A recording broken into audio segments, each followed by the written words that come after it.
اللہ رب العزت کہتا ہے کہ ہمارے خزانے میں کس چیز کی کمی ہے کہ جو مجھے چھوڑ کر کے غیروں سے مانگتا پھرتا ہے۔ ہم نے آج تک اس کی کون سی ضرورت پوری نہیں کی، ہم نے اس کی کس مانگ کو پورا نہیں کیا، ہم نے اس کی کس ضرورت کو پورا نہیں کیا جو آج مجھے چھوڑ کر کے دوسروں کے سامنے جا کر کے اپنے ماتھے کو رگڑ رہا ہے۔ ہم نے اس کو کیا کچھ نہیں دیا۔ ارے یاد کر میرے یار، اس 3 اندھیروں کو یاد کر، ایک ماں کے پیٹ کا اندھیرا، ایک اس بچے دانی رحم کا اندھیرا، اور ایک اس جھلی کا اندھیرا۔ ان 3 اندھیروں کے اندر اللہ رب العزت نے تجھے غذائیں پہنچائی، تجھے زندہ رکھا، تیری زندگی کی حفاظت رکھی، ہڈیوں کے اندر گوشت چڑھایا، گوشت کے اندر روح پہنچایا، خون کا دورہ کیا۔ یاد کر اس وقت کو میرے دوستو۔ آج تو اللہ رب العزت کے ان تمام احسانات کو بھول کر کے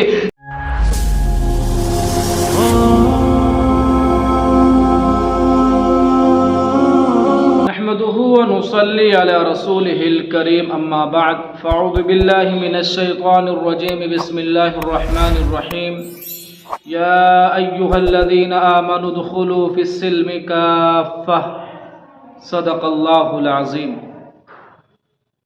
محترم سامعین کرام، میرے واجب التکریم بزرگوں، دینی ایمانی بھائیوں، اللہ کا احسان ہوا، اس کا کرم ہوا، اس کا فضل ہوا کہ اللہ رب العزت نے ہمیں اور آپ کو جمعہ کی نماز پڑھنے کے واسطے سے یہاں اکٹھا ہونے کی، بیٹھنے کی، جمع ہونے کی سعادت مرحمت عطا فرمائی۔ دعا کریں اللہ رب العزت سے کہ اللہ رب العزت مجھے شرح صدر کے ساتھ بیان کرنے کی اور ہم سب کو ان باتوں پر۔ عزیزان گرامی، ہم لوگ مسلمان ہیں، مسلمان کہلاتے بھی ہیں، لیکن کبھی ہم نے یہ سوچا کہ مسلمان کس کو کہتے ہیں، مسلمان ہونے کی کیا پہچان ہے، مسلمان ہونے کی کیا علامت ہے؟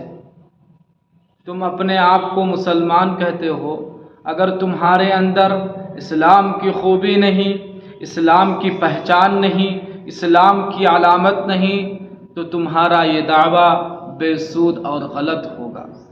اس کو ایک مثال سے سمجھو میرے دوستو۔ اگزامپل کے طور پر اگر میں اپنے متعلق تم سے یہ کہوں کہ میں بڑھئی ہوں، تم مجھ سے کرسی، میز، چوکی وغیرہ بنواؤ، تو تمہاری نظر سب سے پہلے میرے سامان کی طرف جائے گی۔ اگر تم کو میرے سامان میں بڑھئی کا سامان نہیں ملے گا تو تم مجھے بڑھئی کہنے کا اعتبار نہیں کرو گے، اور تم مجھ سے کرسی، میز وغیرہ بنوانے کے لیے نہیں دو گے، اور تم یہ کہو گے کہ یہ شخص غلط ہے۔ اگر یہ واقعی بڑھئی ہوتا تو اس کے سامان میں، اس کے جھولے میں اور اس کے پاس بڑھئی والا اوزار ہوتا، بڑھئی والا ہتھیار ہوتا۔ بڑھئی کا اوزار نہ ہونا اس بات کی علامت ہے، اس بات کی نشانی ہے کہ یہ شخص بڑھئی نہیں ہے۔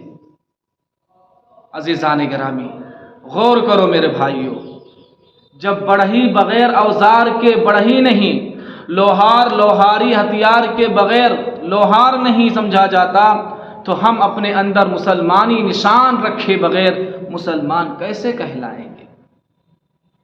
اگر لوہار کو لوہار کہلانے کے لیے لوہاری اوزار رکھنا ضروری ہے، ایک بڑھئی کو بڑھئی کہلانے کے لیے بڑھئی اوزار رکھنا ضروری ہے، تو تم کو مسلمان کہلانے کے لیے مسلمانی نشانات رکھنا، مسلمانی علامات رکھنا ضروری ہوگا۔ ورنہ جس طرح آج تم لوہار کو لوہاری اوزار نہ رکھنے کی بنیاد پر لوہار نہ سمجھ کر کے اسے نکال دیتے ہو، اسی طرح کل قیامت کے دن اللہ رب العزت ہمارے اندر مسلمانی علامات نہ دیکھ کر کے، مسلمانی نشانات نہ دیکھ کر کے ہمیں بھی رادۂ درگاہ کر دیں گے، ہمیں بھی نکال دیں گے۔ ہم مسلمان ہیں، برسوں سے کہلاتے بھی ہیں، لیکن اسلام کی وہ کون سی خوبی ہے، مسلمان ہونے کی وہ کون سی علامت ہے جسے دیکھ کر اللہ رب العزت بھی ہمیں مسلمان سمجھے؟ اب میں آپ کو یہاں مسلمان ہونے کی بنیادی نشانات بیان کر دیتا ہوں۔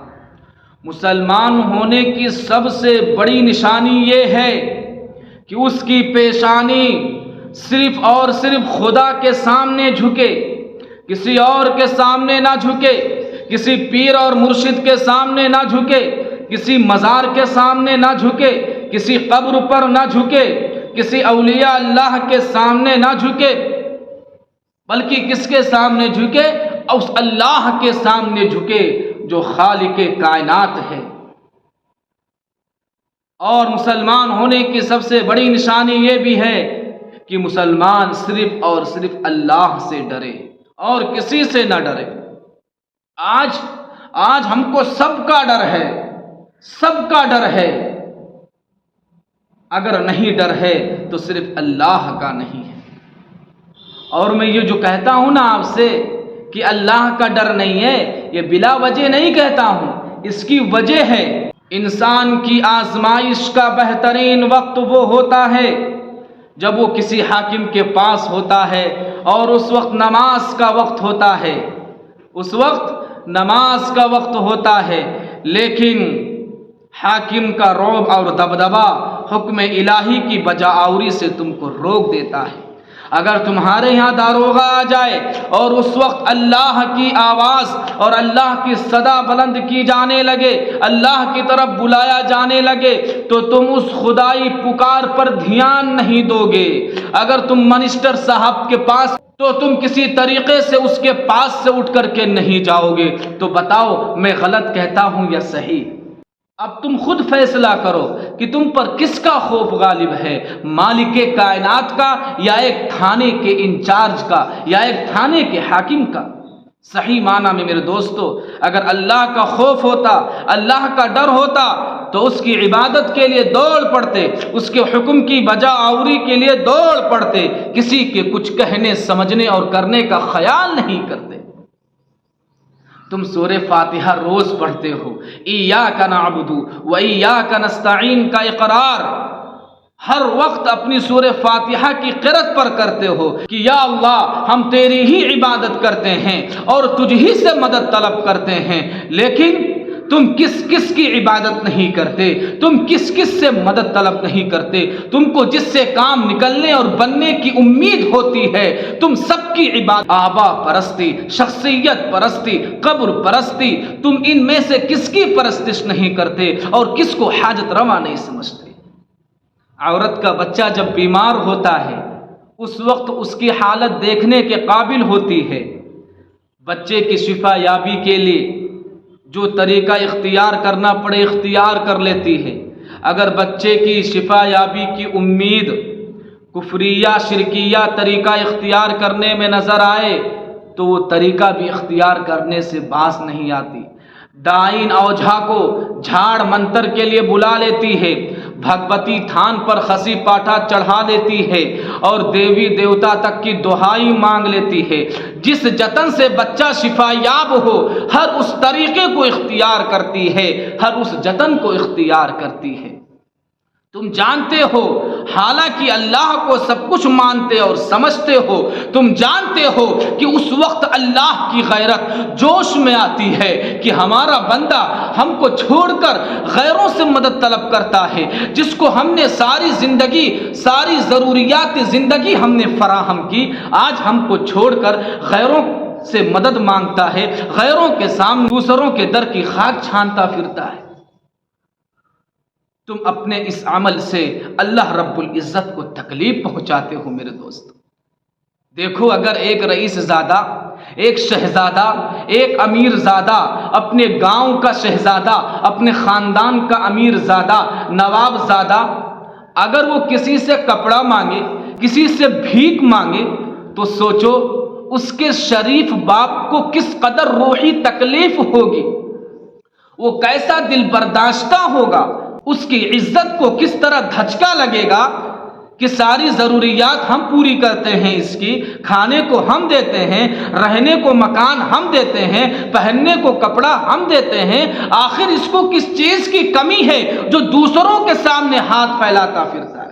اسی طرح اللہ رب العزت کی غیرت جوش میں آتی ہے کہ جب بندہ اللہ کو چھوڑ کر کے غیروں کے سامنے ہاتھ پھیلاتا ہے، غیروں سے مدد طلب کرتا ہے۔ اللہ رب العزت کہتا ہے کہ ہمارے خزانے میں کس چیز کی کمی ہے کہ جو مجھے چھوڑ کر کے غیروں سے مانگتا پھرتا ہے۔ ہم نے آج تک اس کی کون سی ضرورت پوری نہیں کی، ہم نے اس کی کس مانگ کو پورا نہیں کیا، ہم نے اس کی کس ضرورت کو پورا نہیں کیا جو آج مجھے چھوڑ کر کے دوسروں کے سامنے جا کر کے اپنے ماتھے کو رگڑ رہا ہے۔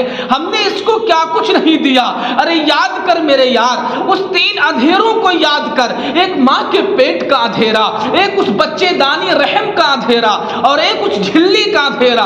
ان 3 اندھیروں کے اندر اللہ رب العزت نے تجھے غذائیں پہنچائیں، تجھے زندہ رکھا، تیری زندگی کی حفاظت رکھی، ہڈیوں کے اندر گوشت چڑھایا، گوشت کے اندر روح پہنچایا، خون کا دورہ کیا۔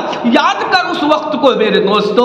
آج تو اللہ رب العزت کے ان تمام احسانات کو بھول کر کے، جس نے تمہیں 3 اندھیروں کے اندر تمہیں رکھا، تمہاری زندگی کی حفاظت کی، آج تم اس اللہ کو چھوڑ کر کے اے انسان دوسروں کے سامنے دستے نگر بنا ہوا ہے اور مانگتا پھرتا ہے۔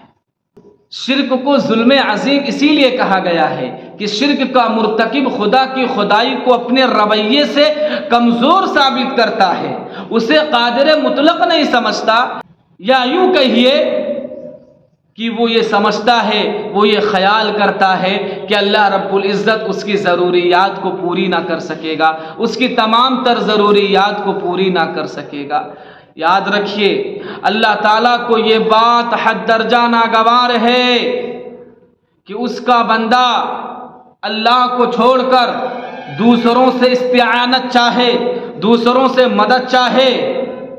اس جرم کا مرتکب، اس جرم کا ارتکاب کرنے والا اسلام کی نظر میں مشرک ہے، جس کے بارے میں اللہ رب العزت کا یہ فیصلہ ہے کہ اللہ رب العزت انسانوں کے دوسرے گناہوں کو تو معاف کر سکتا ہے، لیکن شرک کرنے والوں کی اللہ رب العزت کبھی مغفرت نہیں کرے گا۔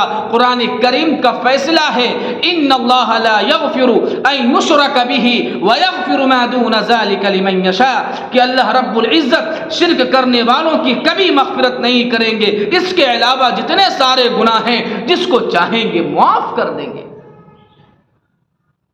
اگر دل میں شرک ہے، یعنی خدا کی محبت کے ساتھ ساتھ دل کے اندر دوسروں کو بھی جگہ دے رکھی ہے، تو یاد رکھیے یہ بھی شرک ہے۔ ہمارا مسلمان ہونا، ہمارے مسلمان ہونے کی سب سے بڑی نشانی یہی ہے، سب سے بڑی پہچان یہی ہے کہ دل میں صرف اللہ بسا ہو، اللہ کے علاوہ کوئی دوسرا نہ ہو۔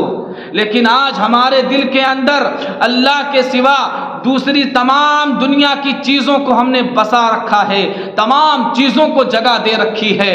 یاد رکھیے جو ہم برائیاں کرتے ہیں نا، برائیاں اسی لیے کرتے ہیں کہ دل میں اللہ نہیں ہے۔ اگر دل میں اللہ ہوگا تو رات کے وقت دوسروں کے کھیت میں بھینس اور بکری نہیں چراؤ گے، ناجائز کو جائز اور حرام کو حلال نہیں سمجھو گے، کسی کا نقصان نہیں سوچو گے، کسی کو تکلیف نہیں پہنچاؤ گے۔ لیکن آج تم نے دل کے اندر دنیا بھر کی تمام چیزوں کو جگہ دے رکھی ہے، دنیا کی تمام ساز و سامان کو بسا رکھا ہے، آل اولاد کو داخل کر اس دل کے اندر تمام لوگوں کے لیے جگہ ہے۔ اگر اس دل کے اندر کسی کے لیے جگہ نہیں ہے تو اس اللہ کے لیے جگہ نہیں ہے۔ سوچو میرے دوست، وقت کافی ہو چکا ہے، دعا کریں کہ اللہ رب العزت ہمیں سچا پکا مسلمان بنائے، جو اسلام کی خوبی ہے، اسلام آنے والا جو مقدس مہینہ ہے رمضان المبارک، اللہ رب العزت اس مقدس ماہ کی قدردانی کی توفیق عطا فرمائے۔ آمین۔ وما علینا الا البلاغ۔